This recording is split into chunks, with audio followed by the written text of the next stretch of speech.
ఆంధ్రప్రదేశ్లో కూటమి ప్రభుత్వంపై మాజీ ఎంపీ ఉండవల్లి అరుణ్ కుమార్ త్వరలోనే మౌనం వీడబోతున్నారు. సీఎం చంద్రబాబు, పవన్ కళ్యాణ్ నేతృత్వంలోని కూటమి ప్రభుత్వం ఎలా పనిచేస్తుందో ఒక ఏడాది పూర్తి చేసుకున్న తర్వాతనే స్పందించాలనే గడువు పూర్తయింది.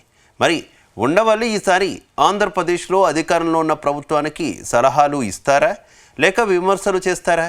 ప్రజలకు నిజాలు వెల్లడించేందుకు లెక్కలు బయటపెడతారా?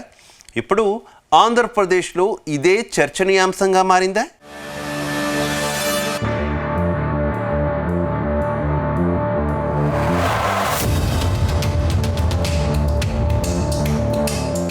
రెండు 2024 ఎన్నికల్లో ఏపీ ప్రజలు 94% వరకు అసెంబ్లీ సీట్లు ఇచ్చిన టీడీపీ, జనసేన, బీజేపీ పార్టీల కూటమి ప్రభుత్వం ఇప్పటికే 15 నెలలు పూర్తి చేసుకుంది. ఈ నేపథ్యంలో తొలి ఏడాది కూటమి పరిపాలన ఎలా ఉందో కొన్ని సంస్థలు సర్వేలు సైతం నిర్వహించి ప్రజలకు వెల్లడించాయి. ఇదిలా ఉంటే 2014 నుంచి నవ్యాంధ్రలో ఏ ప్రభుత్వం అధికారంలో ఉన్నప్పటికీ జరుగుతున్న తప్పులను లెక్కలతో సహా ప్రజలకు వివరించడం రాజమండ్రి మాజీ ఎంపీ ఉండవల్లి అరుణ్ కుమార్ ప్రత్యేకత. 2014 నుంచి 2019 వరకు అప్పటి టీడీపీ, బీజేపీ ప్రభుత్వం పైన, 2019 నుంచి 2024 వరకు వైసీపీ ప్రభుత్వం పనితీరుపైన ఉండవల్లి అనేకసార్లు మీడియా సమావేశాలు ఏర్పాటు చేశారు. అయితే ప్రస్తుతం ఏపీలో అధికారం చేపడుతున్న కూటమి ప్రభుత్వ పనితీరుపై ఉండవల్లి ఇప్పటి వరకు స్పందించలేదు. దీనికి కారణం కూడా ఉంది. 2024 జూన్లో కూటమి అధికారంలోకి వచ్చిన తర్వాత ఉండవల్లి తనకు తానుగా ఒక డెడ్లైన్ అనుకున్నారు. ప్రభుత్వంపై ఏడాది వరకు ఎలాంటి కామెంట్స్ చేయబోనని ప్రకటించారు. ఈ క్రమంలోనే గతేడాది జూన్ నుంచి ఉండవల్లి పలుసార్లు మీడియా ముందుకు వచ్చినా చంద్రబాబు ప్రభుత్వంపై ఎలాంటి కామెంట్స్ చేయలేదు. సుప్రీంకోర్టులో ఆయన న్యాయ పోరాటం చేస్తున్న విభజన కారణంగా ఏపీకి జరిగిన అన్యాయం, మార్గదర్శి కేసు వంటి అంశాలను మాత్రమే మాట్లాడారు. కూటమి ప్రభుత్వాన్ని ఏడాది పాటు గమనించి తర్వాతే తాను మాట్లాడతానని స్పష్టం చేశారు. ప్రస్తుతం ప్రభుత్వం ఏడాది పూర్తి చేసుకుని 15వ నెలలోకి ప్రవేశించింది. దీంతో రాజమండ్రి వేదికగానే కూటమి ప్రభుత్వ పనితీరుపై మాట్లాడేందుకు ఉండవల్లి సిద్ధమవుతున్నారు. ఈ నెల 10వ తేదీ తర్వాత ఉండవల్లి మీడియా ముందుకు వచ్చి తన దృష్టిలో కూటమి ప్రభుత్వం ఎలా పనిచేస్తుందో ప్రజలకు వివరించబోతున్నారు. ఉండవల్లి ఏదైనా సంచలన అంశాలను వెలుగులోకి తెస్తారా అనే దానిపై పెద్ద చర్చే జరుగుతోంది.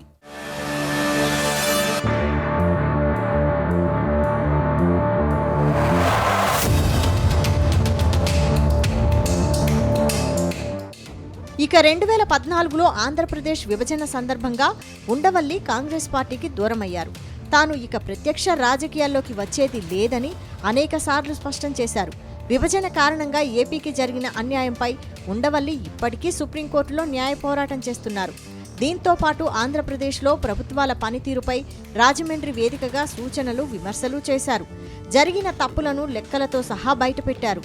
2014 నుంచి 2019 వరకు గత చంద్రబాబు ప్రభుత్వంలో కేంద్రం నుంచి విభజన హామీలను సాధించేందుకు సుప్రీంకోర్టులో అఫిడవిట్ దాఖలు చేయాలని పదే పదే కోరారు.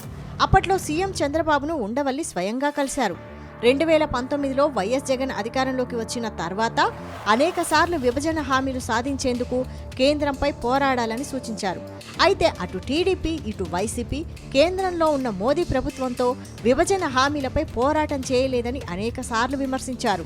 ఇదిలా ఉంటే గత చంద్రబాబు ప్రభుత్వంలో శివరామకృష్ణ కమిటీ నివేదిక ప్రకారం అమరావతిలో రాజధాని నిర్మాణం చేయడం కరెక్ట్ కాదని, అదేవిధంగా కేంద్రం కట్టాల్సిన పోలవరం ప్రాజెక్టు బాధ్యతను రాష్ట్రం తీసుకోవడం పెద్ద తప్పిదమంటూ ఉండవల్లి బలంగా వాదించేవారు. దీంతో సోషల్ మీడియాలో టీడీపీ శ్రేణులు ఆయనపై మండిపడేవి.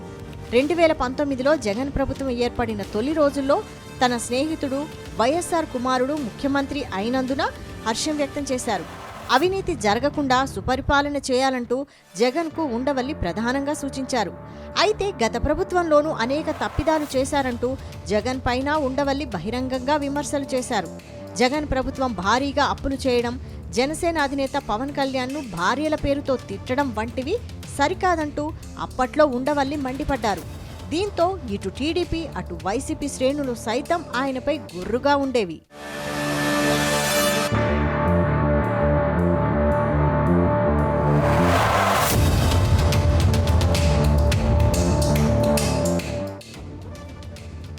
ప్రస్తుతం ఏపీలో కూటమి అధికారంలోకి వచ్చిన ఏడాది తర్వాత తొలిసారి ప్రభుత్వ విధానాలపై ఉండవల్లి కామెంట్స్ చేయబోతున్నారు. ఇప్పటికే ఒక సందర్భంలో చంద్రబాబు ప్రభుత్వం పిఎస్ఆర్ ఆంజనేయులు లాంటి సీనియర్ ఐపీఎస్ ఆఫీసర్లను అరెస్టు చేయడం తప్పు అంటూ కొన్ని నెలల క్రితం ఉండవల్లి వ్యాఖ్యానించారు. దీంతో గత 15 నెలల కాలంగా జరిగిన అరెస్టులపై ఉండవల్లి కుండబద్దలు కొట్టే అవకాశం ఉంది.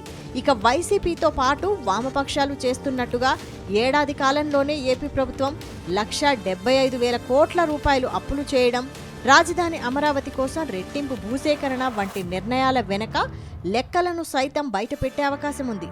ఈ నెల 10వ తేదీ తర్వాత కూటమి ప్రభుత్వంపై ఉండవల్లి మౌనం వీడబోతున్నారు. ఏం చెబుతారో చూడాలి మరి.